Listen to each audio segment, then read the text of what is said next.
This video includes a random assortment of medieval history facts, highlighting key events, figures, and developments from the early medieval period through the late medieval period. We begin with the early medieval period, circa 501,000 AD. The fall of the Western Roman Empire in 476 AD marks one of the most significant turning points in world history. This event, often seen as the end of classical antiquity and the beginning of the Middle Ages, was the culmination of a series of internal weaknesses and external pressures that had been building over centuries. By the late 4th and early 5th centuries, the Western Roman Empire was facing a myriad of challenges. Internal strife, economic troubles, and military defeats had weakened the once mighty empire. The division of the Roman Empire into eastern and western halves in 285 AD by Emperor Diocletian, though intended to make governance more manageable, only served to further highlight the disparities between the two regions. While the Eastern Roman Empire, later known as the Byzantine Empire, thrived with its capital in Constantinople, the Western Roman Empire struggled with increasing instability. Internally, the Western Roman Empire was plagued by political corruption, ineffective leadership, and economic troubles. Frequent changes in leadership, often through violent means, led to a lack of continuity and effective governance. The empire's economy was also in decline, with heavy taxation and inflation undermining economic stability. The once mighty Roman military, which had been the backbone of the empire's power, was now overstretched and plagued by recruitment issues. Externally, the Western Roman Empire faced relentless pressure from various barbarian groups. The 4th and 5th centuries saw a series of invasions by Germanic tribes, Huns, and other groups. Key events include the sacking of Rome by the Visigoths in 410 AD under King Alaric, and the Vandal sack of Rome in 455 AD. These invasions not only further weakened the empire's control, but also eroded its sense of security and stability. The final blow to the Western Roman Empire came in 476 AD with the deposition of the last Roman emperor, Romulus Augustulus. This event is traditionally marked as the fall of the Western Roman Empire, although it was the result of a complex set of factors rather than a single catastrophic event. Romulus Augustulus, a teenage ruler, was a puppet of his father, the military commander Orestes. In 476 AD, Orestes was defeated by the Germanic chieftain Odoacer, who had been a key military leader in the empire. Odoacer, after defeating Orestes, deposed Romulus Augustulus and declared himself king of Italy. He chose not to appoint a new emperor, but instead sent the imperial regalia to the Eastern emperor, Zeno, in Constantinople. This act symbolized the end of the Western Roman Empire's sovereignty. The fall of the Western Roman Empire did not mark the end of Roman culture or influence. Many of the structures and institutions of the Roman world continued to influence European history. The Eastern Roman Empire, or Byzantine Empire, continued to thrive and preserve Roman traditions and legal codes for nearly 1,000 years. In the West, the vacuum left by the Roman collapse led to the rise of various Germanic kingdoms, which laid the groundwork for the medieval states of Europe. The legacy of Roman law, architecture, and culture continued to shape European civilization long after the fall of the Western Roman Empire. The year 476 AD, therefore, stands not only as a historical marker, but also as a reminder of the complexities involved in the rise and fall of great civilizations. The decline of the Western Roman Empire was a gradual process, influenced by numerous factors, and its end ushered in a new era that would eventually lead to the formation of modern Europe. Byzantine Empire, often regarded as the continuation of the Roman Empire in the East, played a crucial role in shaping the medieval world and preserving the legacy of classical antiquity. Spanning over a millennium, from the fall of the Western Roman Empire in 476 AD to the fall of Constantinople in 1453 AD, the Byzantine Empire was a beacon of culture, law, and military prowess that influenced the course of history. The roots of the Byzantine Empire lie in the division of the Roman Empire into eastern and western halves by Emperor Diocletian in 285 AD. This administrative division aimed to streamline governance, but it also highlighted the growing differences between the two regions. The Eastern Roman Empire, with its capital in Byzantium, later renamed Constantinople by Emperor Constantine the Great in 330 AD, became the more prosperous and stable half of the empire. When the Western Roman Empire fell in 476 AD, the Eastern Roman Empire, now referred to as the Byzantine Empire, continued to thrive. The Byzantines saw themselves as the true heirs of Rome, preserving Roman law, culture, and administrative practices, while simultaneously developing their own distinct identity. One of the most notable periods in Byzantine history was the reign of Emperor Justinian the 527–565 AD. Justinian sought to restore the glory of the Roman Empire and embarked on a series of ambitious reforms and military campaigns. His most significant achievement was the codification of Roman law in the Corpus Juris Civilis, or the Justinian Code, which became the foundation for legal systems in many modern European countries. Justinian also undertook extensive building projects, most famously the Hagia Sophia, an architectural marvel and a symbol of Byzantine grandeur. His military campaigns, led by the general Belisarius, temporarily reclaimed large portions of the Western territories, including North Africa and Italy. Although these gains were short-lived, the Byzantine Empire was a melting pot of various cultures and traditions. Its society was deeply influenced by Roman law and governance, but also by Greek culture and Christianity. The Greek Orthodox Church played a central role in Byzantine life, with the emperor often seen as both a political and religious leader. The Byzantine Empire was known for its rich artistic and architectural heritage, including intricate mosaics, frescoes, and the development of Byzantine iconography. The empire was also a center of learning and scholarship. Byzantine scholars preserved and studied classical Greek and Roman texts, contributing to the intellectual heritage of Europe. The establishment of the University of Constantinople in the 9th century was a testament to the empire's commitment to education and knowledge. Despite its strengths, the Byzantine Empire faced numerous challenges throughout its history. The empire was constantly under threat from external forces, including Persian, Arab, and later Ottoman invasions. Internal strife, such as the iconoclast controversy and political instability, also weakened the empire at various times. The Fourth Crusade in 1204 AD marked a significant blow to the Byzantine Empire when Crusaders sacked Constantinople and established the Latin Empire. Though the Byzantines eventually recaptured Constantinople in 1261, the empire never fully recovered from the devastation and subsequent fragmentation. The final blow came in 1453 when the Ottoman Turks, led by Sultan Mehmed II, laid siege to Constantinople. After a prolonged and fierce battle, the city fell on May 29, 1453. This event marked the end of the Byzantine Empire and the beginning of the Ottoman Empire's dominance in the region.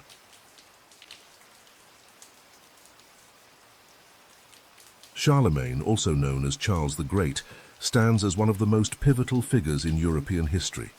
His reign, which spanned from 768 to 814 AD, marked the resurgence of centralized power in Western Europe following the decline of the Roman Empire.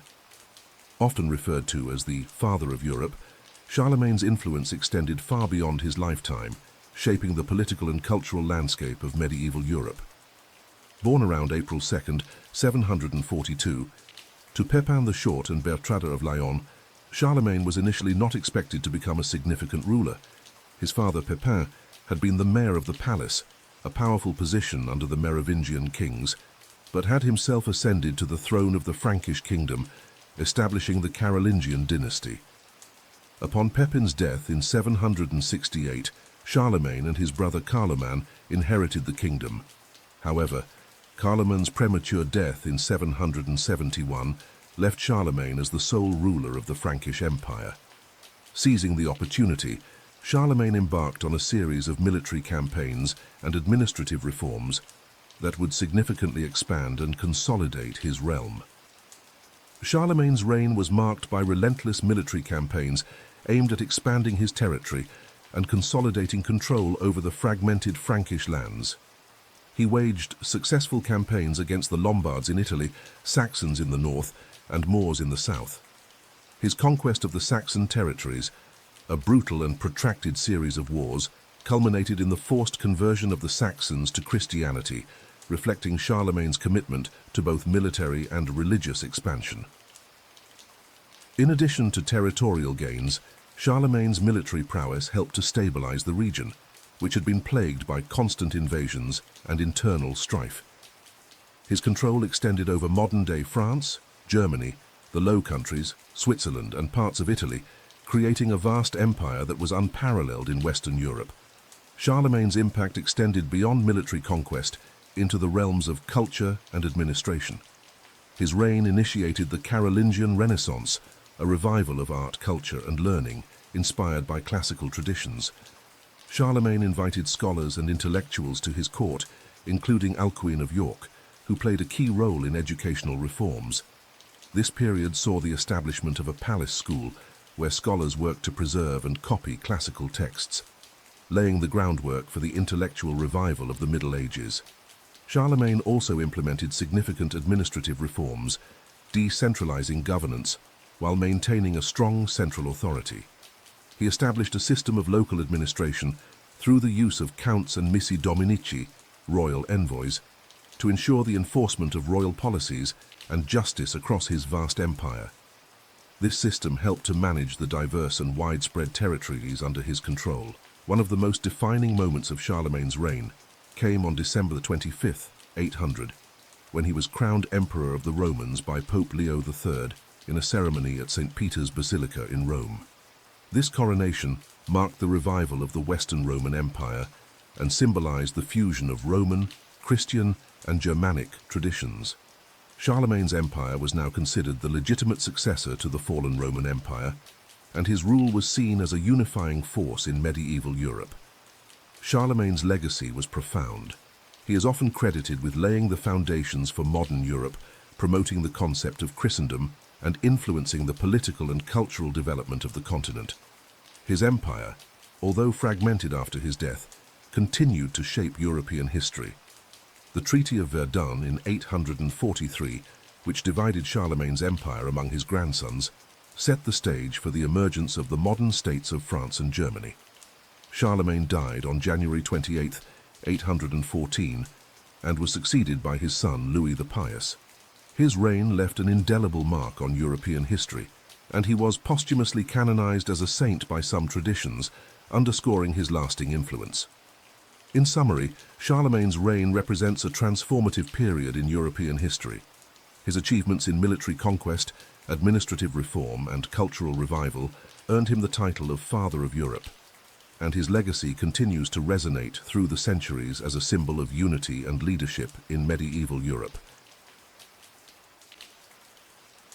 Feudalism, a social and economic system that dominated medieval Europe, emerged as a defining structure of the Middle Ages.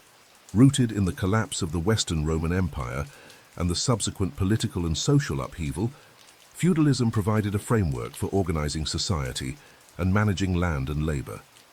This article explores the origins, characteristics, and impact of feudalism, revealing its role in shaping medieval European history. Feudalism began to take shape in the early medieval period as the Western Roman Empire disintegrated and Europe experienced a decline in centralized authority. The fall of Rome in 476 AD left a power vacuum that led to a fragmentation of political control. As central authority weakened, local lords and landowners began to assume more control over their territories, leading to the development of a decentralized system of governance and land management. Several factors contributed to the rise of feudalism. Political fragmentation. The collapse of the Roman Empire resulted in the fragmentation of political authority. Local rulers and warlords gained control over territories, leading to a system where political power was decentralized.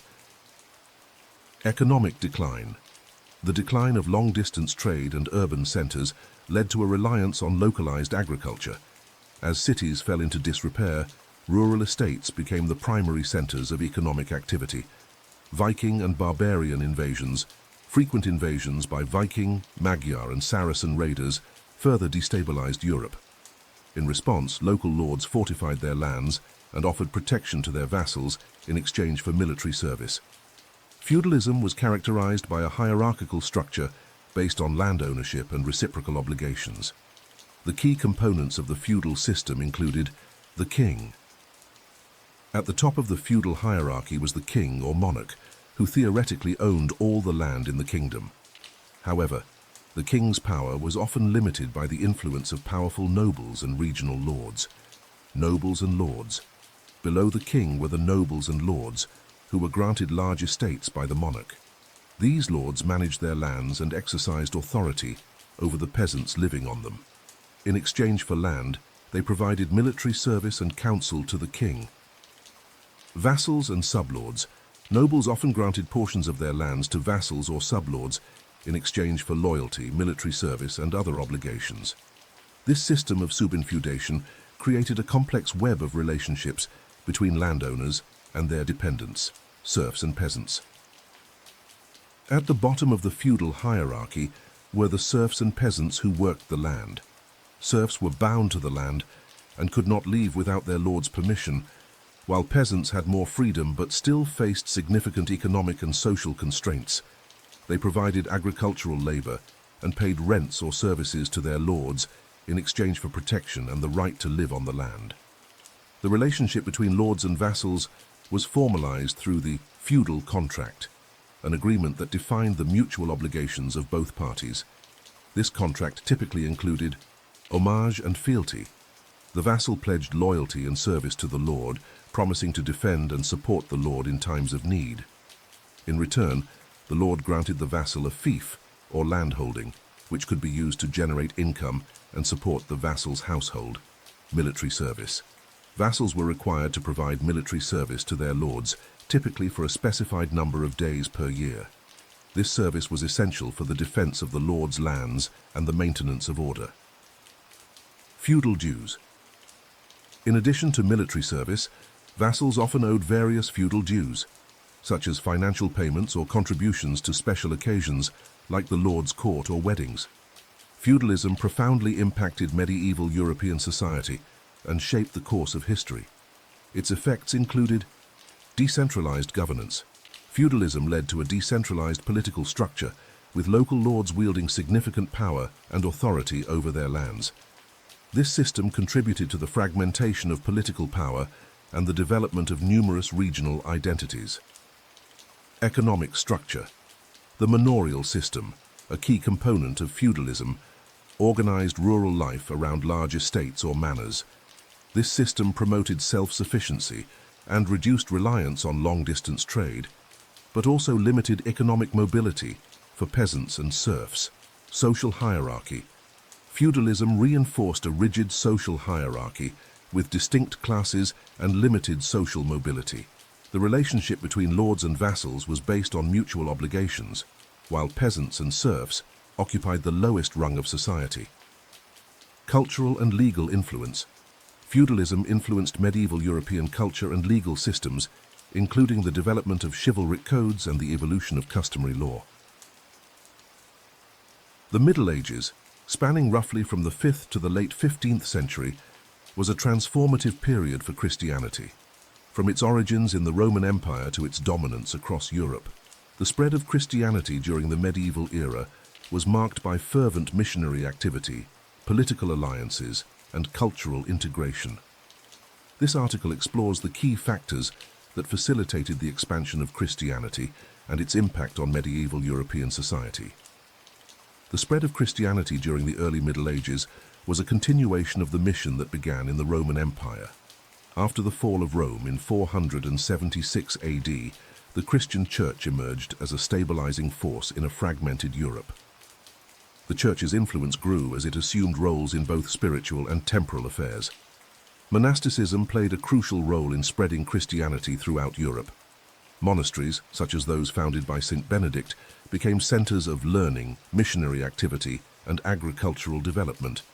Monks traveled to pagan regions, preaching the gospel and establishing religious communities. St. Patrick's mission to Ireland, 5th century, is a notable example where he converted large numbers of the Irish to Christianity and founded numerous churches and monasteries. The conversion of European rulers often led to the Christianization of their realms.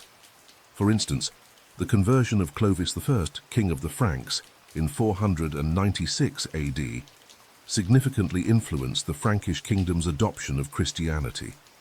This event established a precedent for the intertwining of political power and Christian faith, leading to the gradual conversion of the Frankish people. The rise of the Carolingian Empire under Charlemagne, reigned 768–814, marked a significant phase in the spread of Christianity. Charlemagne's reign saw the expansion of Christian influence through several means: military and political power.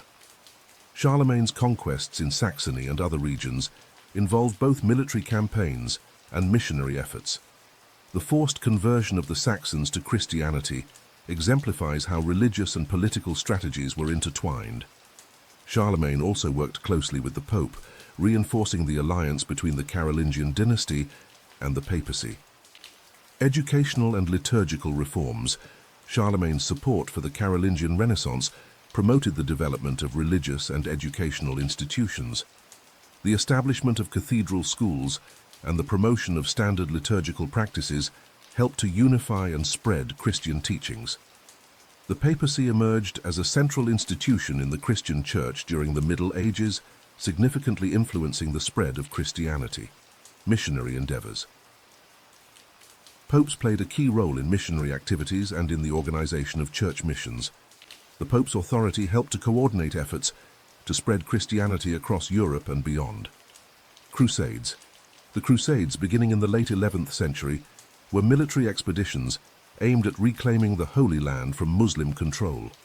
While the primary goal was religious, the Crusades also facilitated the spread of Christianity by establishing Latin Christian states in the Levant and promoting interactions between different cultures. The expansion of Christianity continued into Eastern Europe and the Baltic region. Slavic conversions.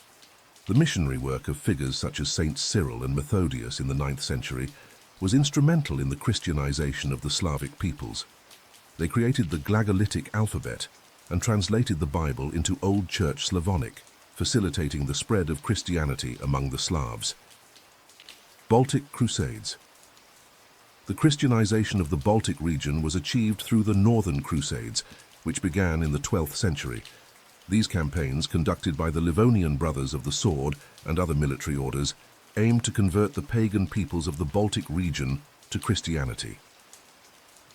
As Christianity spread across Europe, it began to deeply influence cultural and social practices, syncretism and adaptation. Christianity often adapted to local traditions and customs, leading to a degree of syncretism. Pagan festivals and rituals were incorporated into Christian practices, making the new religion more accessible to converted populations. For example, the celebration of Christmas absorbed elements of pagan winter solstice festivals. Art and architecture. The spread of Christianity led to the development of distinct Christian art and architecture. Gothic cathedrals, Romanesque churches, and intricate religious iconography became hallmarks of medieval Christian culture, reflecting the growing importance of the church in everyday life. The spread of Christianity during the Middle Ages was a complex and transformative process that shaped the course of European history. Through monastic missions, political alliances, and cultural integration, Christianity established itself as a dominant force across the continent. The Crusades were a series of religiously motivated military campaigns that spanned from the late 11th to the late 13th centuries. Initiated by European Christians, these campaigns aimed primarily at reclaiming the Holy Land from Muslim rule and were characterized by a mix of religious zeal, political ambition, and economic interests. The Crusades had profound effects on the medieval world, shaping the course of history in Europe, the Middle East, and beyond. The origins of the Crusades are closely linked to the state of the Christian Church and European society in the late 11th century. Several factors contributed to the initiation of the Crusades. Religious motivation. The primary religious motivation for the Crusades was the desire to reclaim Jerusalem and other sacred sites in the Holy Land from Muslim control. The Seljuk Turks' capture of Jerusalem in 1071 and subsequent restrictions on Christian pilgrims stirred a call for action. Papal influence. Pope Urban II played a pivotal role in launching the First Crusade. At the Council of Clermont in 1095, Urban II called for a holy war against the Muslims, promising spiritual rewards, including indulgences, to those who took up the cross. This appeal was driven by a desire to reunite the eastern and western branches of Christianity and to assert papal authority. Feudal and political factors. European feudal lords saw the Crusades as an opportunity to gain land, wealth, and prestige. The promise of plunder and the chance to improve one's social status motivated many knights and nobles to participate. Economic and social factors. The Crusades also provided an outlet for the growing population of young knights and landless nobility. The prospect of wealth and new trade routes attracted merchants and adventurers seeking economic opportunities. The Crusades are traditionally divided into several major campaigns, each with its own objectives and outcomes. The First Crusade, 1096 to 1099, initiated by Pope Urban II, the First Crusade was a successful venture, with Crusaders capturing Jerusalem in 1099. The conquest led to the establishment of several Crusader states in the Levant, including the Kingdom of Jerusalem, the County of Edessa, and the Principality of Antioch. The Second Crusade, 1147 to 1149, launched in response to the fall of the County of Edessa to the Muslims in 1144, the Second Crusade was led by European monarchs such as Louis VII of France and Conrad III of Germany. It ended in failure, with the Crusaders unable to recapture Edessa and suffering significant losses. The Third Crusade, 1189 to 1192. Known as the King's Crusade, this campaign was led by Richard the Lionheart of England, Philip II of France, and Frederick I Barbarossa of the Holy Roman Empire. The Third Crusade was sparked by the capture of Jerusalem by the Muslim leader Saladin in 1187. Although Richard achieved some victories, such as the capture of Acre, he was unable to retake Jerusalem. The crusade ended with a treaty allowing Christian pilgrims access to the Holy City. The Fourth Crusade, 1202 to 1204. Initially intended to recapture Jerusalem, the Fourth Crusade became infamous for its diversion to Constantinople. Crusaders, entangled in Venetian politics and finance, ended up sacking the Byzantine capital in 1204. This event further deepened the rift between the Eastern Orthodox and Roman Catholic churches. The Fifth Crusade, 1217 to 1221. This crusade focused on the conquest of Egypt as a strategic base for attacking Jerusalem. Led by figures such as King Andrew II of Hungary and John of Brienne, it ultimately failed after the Crusaders failed to capture Cairo and were forced to retreat. The Sixth Crusade, 1228 to 1229.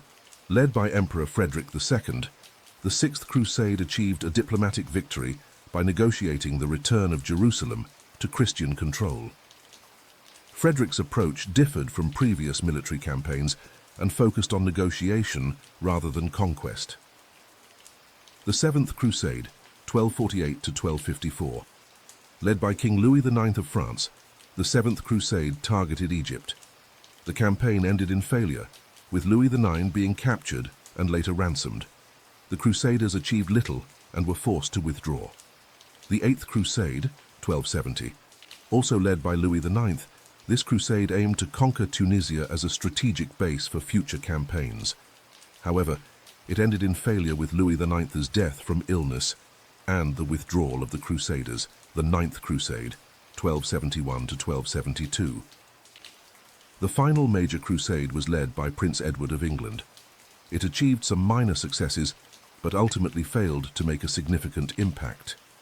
The fall of Acre in 1291 marked the end of Christian military presence in the Holy Land.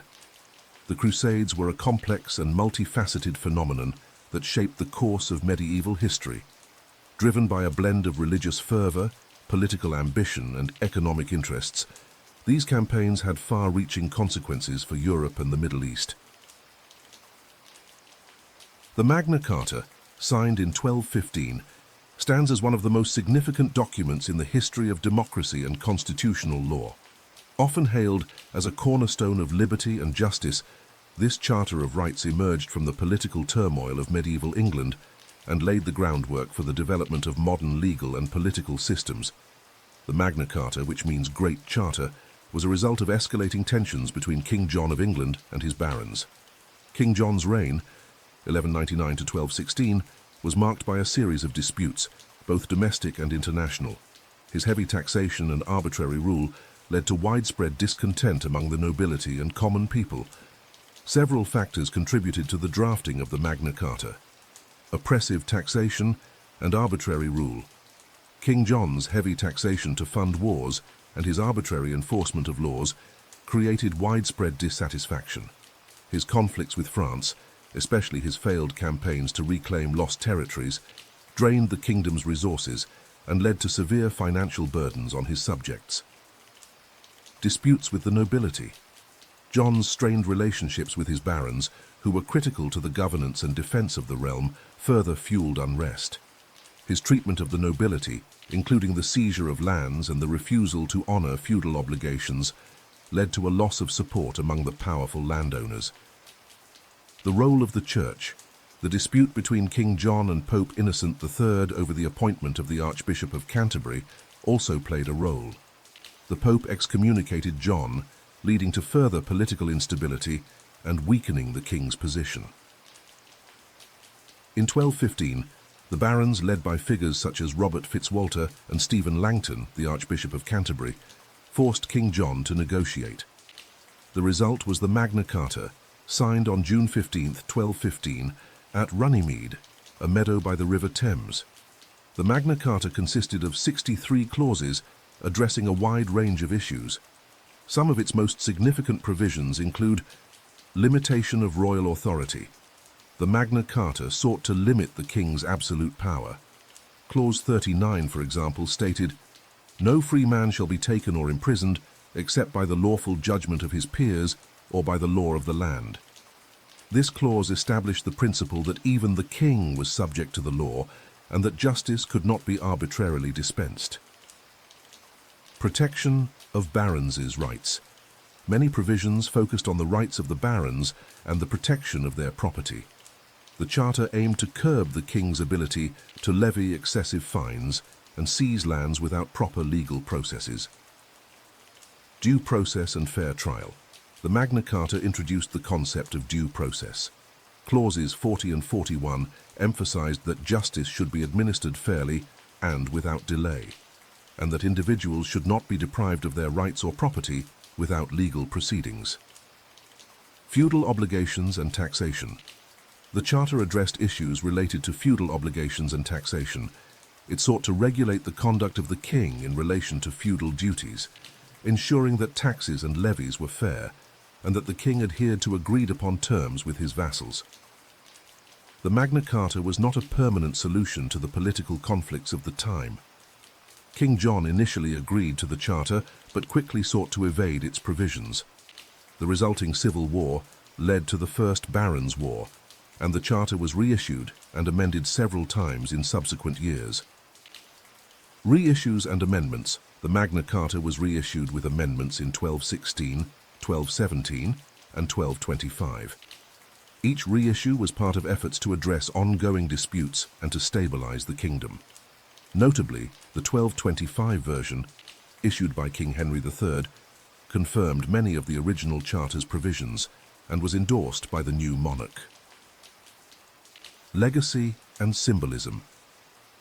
Although the Magna Carta was initially a political document aimed at resolving specific grievances, its principles gradually became a symbol of broader legal and constitutional concepts. Over time, it came to represent the idea that the rule of law applied to everyone, including the monarch, and laid the groundwork for the development of constitutional monarchy and modern legal systems. The Magna Carta's influence extended far beyond the medieval period, shaping the development of constitutional law and democratic principles. Foundation of common law. The principles established by the Magna Carta were integral to the development of common law in England. The Charter's emphasis on due process and the rule of law influenced the evolution of legal practices and judicial review. Inspirational document. The Magna Carta served as an inspiration for subsequent legal and political documents, including the US Constitution and the Declaration of Independence. Gothic architecture, which flourished from the 12th to the 16th centuries, is one of the most distinctive and influential styles of the Middle Ages. Originating in France and spreading across Europe, Gothic architecture is renowned for its innovative structural techniques and its role in shaping the skylines of medieval cities. Gothic architecture emerged in the early 12th century, evolving from the Romanesque style that preceded it. The style is often associated with the rebuilding of the Abbey Church of Saint-Denis in Paris, where Abbot Suger initiated the transition to what would become known as Gothic architecture around 1140. His innovative use of pointed arches and ribbed vaults set the stage for the development of this new architectural style. The origins of Gothic architecture can be traced to the Île-de-France region of northern France. The term Gothic was initially coined by Renaissance critics who viewed the style as barbaric compared to classical architecture. However, the Gothic style quickly spread across Europe, with each region adapting it to their unique cultural contexts. The Basilica of Saint-Denis near Paris is often cited as the first Gothic structure. Completed in the mid-12th century under the direction of Abbot Suger, it featured innovative elements such as pointed arches, ribbed vaults, and flying buttresses. These features allowed for the construction of higher walls and larger windows, which became defining characteristics of Gothic cathedrals. Key features of Gothic architecture include pointed arches. Unlike the semicircular arches of Romanesque architecture, Gothic structures utilized pointed arches, which distributed weight more efficiently and allowed for taller and more flexible designs. Ribbed vaults. Ribbed vaults consisted of intersecting ribs or arches that supported the roof, allowing for the distribution of weight and the creation of more complex ceiling patterns. Flying buttresses. These external supports transferred the weight of the roof and walls outward, allowing for the construction of thinner walls and larger windows, which were often filled with stained glass. Stained glass windows. One of the most striking features of Gothic cathedrals is their stained glass windows. These windows not only illuminated the interior with colorful light, but also depicted biblical stories and saints, serving both decorative and didactic purposes. Verticality. Gothic architecture emphasized height and light. Tall spires, towers, and large clerestory windows drew the eyes upward, creating a sense of reaching towards the heavens. Notable Gothic structures include Notre Dame de Paris. Perhaps the most famous Gothic cathedral, Notre Dame de Paris, began construction in 1163 and was completed in the 14th century. Its facade, rose windows, and flying buttresses exemplify the grandeur of Gothic design. Chartres Cathedral. Renowned for its stunning stained glass windows and labyrinth, Chartres Cathedral, constructed between 1194 and 1220, remains a masterpiece of high Gothic architecture. Amiens Cathedral. Completed in 1270, Amiens Cathedral is notable for its uniformity and the height of its nave, which reaches 42.3 meters, making it one of the tallest Gothic cathedrals. Cologne Cathedral. Although its construction began in 1248, Cologne Cathedral was not completed until the 19th century. Its two massive spires dominate the skyline and represent the zenith of Gothic verticality. Gothic architecture had a profound impact on the development of European art and architecture. Its principles of verticality and light influenced the design of subsequent architectural styles, including the Renaissance and the modern Gothic revival in the 19th century. The emphasis on light and height can be seen in many contemporary religious and public buildings. Moreover, Gothic architecture played a crucial role in the social and cultural life of the Middle Ages. Cathedrals were not only places of worship, but also centers of education, art, and community life. The construction of these monumental buildings required the collaboration of architects, masons, artists, and laborers, fostering a sense of community and shared purpose. The Inquisition, a powerful institution within the Roman Catholic Church, emerged as a response to perceived heresy and doctrinal dissent in medieval Europe. Spanning several centuries, the Inquisition evolved into various forms. leaving a profound and often controversial impact on the history of religion, society, and justice. The roots of the Inquisition can be traced back to the 12th century, a time of significant religious and social upheaval in Europe. The rise of various heretical movements, such as the Cathars in southern France and the Waldensians in northern Italy, posed a serious challenge to the authority and unity of the Roman Catholic Church. In response, Pope Gregory IX established the Papal Inquisition in 1231, tasked with identifying, interrogating, and punishing heretics. Initially, the Inquisition operated as a series of ecclesiastical courts under the authority of local bishops. However, its scope and influence expanded rapidly as inquisitors were granted significant powers to investigate and prosecute heresy. The Dominicans, a religious order known for their rigorous scholarship and piety, played a crucial role in staffing and managing the Inquisition. The Inquisition developed a distinct set of methods and procedures to identify and eliminate heresy. These included interrogation and confession. Inquisitors employed detailed questioning techniques to extract confessions from suspected heretics. Confessions were often obtained under duress, and the use of torture, though regulated by canon law, became a common practice. Witness testimonies. The testimony of witnesses, including neighbors, family members, and acquaintances, was crucial in building cases against the accused. False accusations and personal vendettas sometimes influenced these testimonies, leading to miscarriages of justice. Penances and punishments. Punishments for convicted heretics ranged from public penance and fines to imprisonment and execution by burning. The severity of the punishment often depended on the nature of the heresy and the level of recantation by the accused. Records and documentation. Inquisitors maintained meticulous records of their investigations, trials, and outcomes. These records provide valuable historical insights, but also reveal the often harsh and arbitrary nature of inquisitorial justice.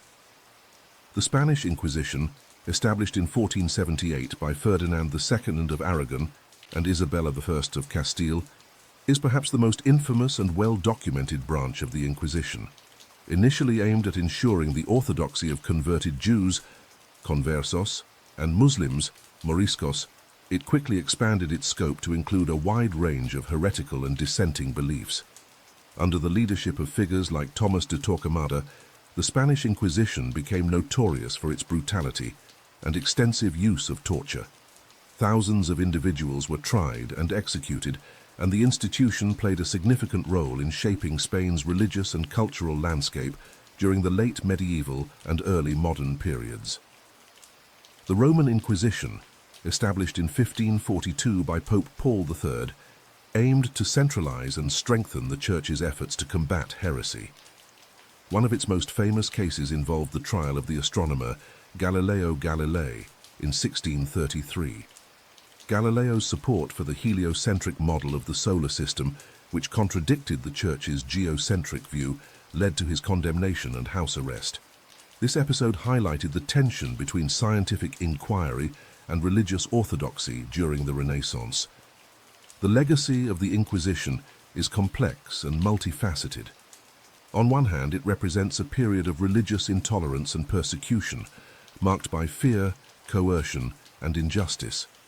The use of torture, the suppression of dissent, and the execution of perceived heretics left deep scars on European society and contributed to a climate of fear and suspicion.